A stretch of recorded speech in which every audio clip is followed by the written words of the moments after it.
Hey everybody, and welcome back to my podcast. For those out there that do not know me, my name's Alicia and I'm a special events professional, and I give inspiration, tips, and advice on how to plan and execute your big day, whether that be your wedding or event. And I also, give you like a lot of tips on how to stretch your budget, any type of planning hurdles that you may come about. So I tell it all. So today we are going to be discussing a very popular topic. Is one that kind of comes out of left field, especially if you are planning a wedding, but this can also be used for like if you're planning a baby shower, because these are two major milestones in anybody's life. And today's episode is called Paying to Say. And what I mean by paying to say is somebody is going to, either two things are going to happen. Somebody's going to offer to pay for something within your wedding or event to genuinely do it out of the kindness of their heart and expect nothing in return. Whereas there are people out there who want to pay into something just to have something to say instead that they contribute it, or they actually want something in return. So rather that be an increase in your guest list, meaning they have their own guest list in mind.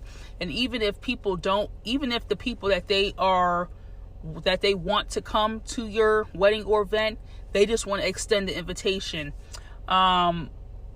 That's one thing. Another thing can be like the menu. Another thing could be like the actual venue, destination. It could be a whole laundry list of things of why people want to offer to pay for something, or just outright pay for something, and then either it'll be a couple days later or a couple weeks later before they say, okay, well, this is pretty much what I want, or what a suggestion or something like that. So that's why you should be extremely cautious of allowing other people to pay for you, because I just said it before, either they're going to do it out of the kindness of their heart and expect nothing in return, or they are going to do it, offer to pay, or go ahead and pay with wanting something in return. Okay? I always recommend paying yourself for your wedding or event, because you have full control. If you allow somebody to pay for something and they expect a return, they want part of the pie, they want part of the control. Or they may try to just completely take over and start throwing stuff back in your face like, well, I paid for your dress, or I paid for this, I paid for that, because if you're fighting them on it, they're not getting their way. But they feel like since they paid for something that they should have their way. So be very, very, very, very, very cautious about who you allow to pay into your wedding or event.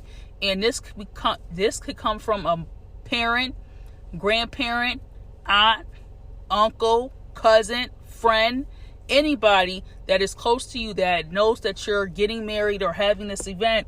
Okay, well, let me pay for something in order for me to get what I want. So unless you want to share the control or take full control, you need to be very cautious, okay, about who you allow to pay for what. Another thing too is people out there that are allowing their parents to, I know that is traditional or tradition for some, to have the parents fully pay for the wedding. Just know this, again, either the parents are genuinely doing this and expecting nothing in return, and the wedding will be done however the bride and groom or however the engaged couple wants it to be done, and all they're going to do is foot the bill. Or you're going to have those parents that want to fully pay and fully be hands-on. There's nothing wrong with a hands-on family, but they still should be respectful of you and your spouse's wishes, you and your spouse's vision for your big day. So if you don't want to have a big wedding, you want to have something small and intimate, that's what you're going to have to be up against. Okay, if they're fully paying for it, they want a large wedding, but you're not putting a dime in, but you want a smaller wedding, who you think is going to win that battle? the person fully paying for it, because they're footing the bill and this is what's going to be done. They're going to have it their way. See, having, you should try to do stuff on your own first. And then if you have to seek additional funds, then you should try to either come up with it, or just, okay, if you help me out, pay for this, then you can do whatever. You can increase the people for the on the guest list, or you can pay for the dress that you absolutely want, stuff like that. So sitting back and just allowing somebody else to fully pay and think that you have full control is not going to be the case. It's not going to be an option, actually, because they're paying for it. And when you pay for stuff, that's what you want. That's the control that you want. So if you go to the store and see, okay, if you go car shopping or something and you really like this car, but somebody else is paying for it, say that your parents are paying for a car, but they don't want you to drive that car. They want you to drive this car. But you're not going to be paying for the bill. They're paying cash for it outright for you to drive off into the sunset. No payments, nothing. So who do you think is going to win? You winning your desired car, or them getting the car that they see fit for you? See, that's why you should. Me personally, I'm more of I can pay for myself. I don't want you paying for me. That's just me. Because me personally, I feel with certain people, they shouldn't be paying for other people without trying to seek some sort of social proof. And that's what you also need to be mindful about too, is people that are paying just to say that they've helped, that they contributed to your wedding or event, if you did not even ask. If they just go out and say, I'm paying for something, but you never ask for a single dollar or red cent, you have to be cautious of those type of people too, that want social proof and that want to say that they paid for something, that want to say that they helped, that they wanted to say, oh, well, I gave her X amount of money. You have to be careful of those type of people too, because no, you did not ask for their help, but they insisted, they pushed, they were overbearing. They wanted to help because that is what they wanted to do. You never seeked out to ask them for help. They wanted to do that just because, so they can sit back the day of the event and say what they paid for. Okay, so that's my little short podcast episode.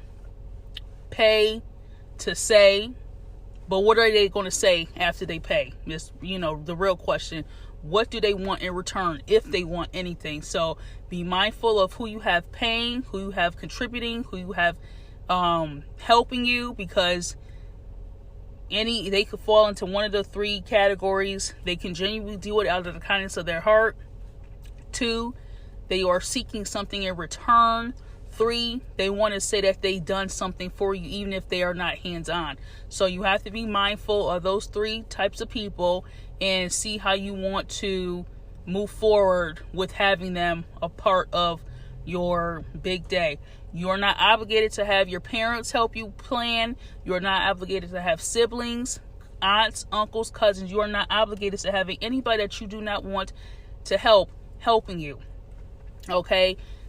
You're not obligated to having a big wedding. You're not obligated to having it at this venue or whatever the case may be. It's all up to you. Your name is riding behind it.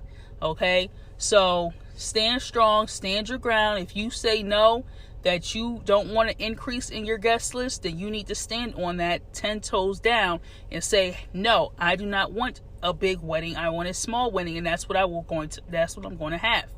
So stand your ground respectfully.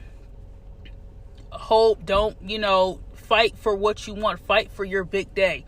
Unfortunately, that's what you're going to have to do in order to get it your way, because you don't want to regret years from now, oh, I should have just, stood up to my mother-in-law. I should have stood up to whoever, because this is not what I wanted. So you don't want to regret it later on down the line, that what you should have, could have, and should have done, but you did not. So that's my podcast today. I hope that you all enjoyed it. I hope that this sunk into somebody's brain that is currently going through this. And just know that's what happens. That's part of the planning hurdle. So go ahead and follow my podcast. Make sure that you share this podcast with someone that you know. And I will look for you all tomorrow.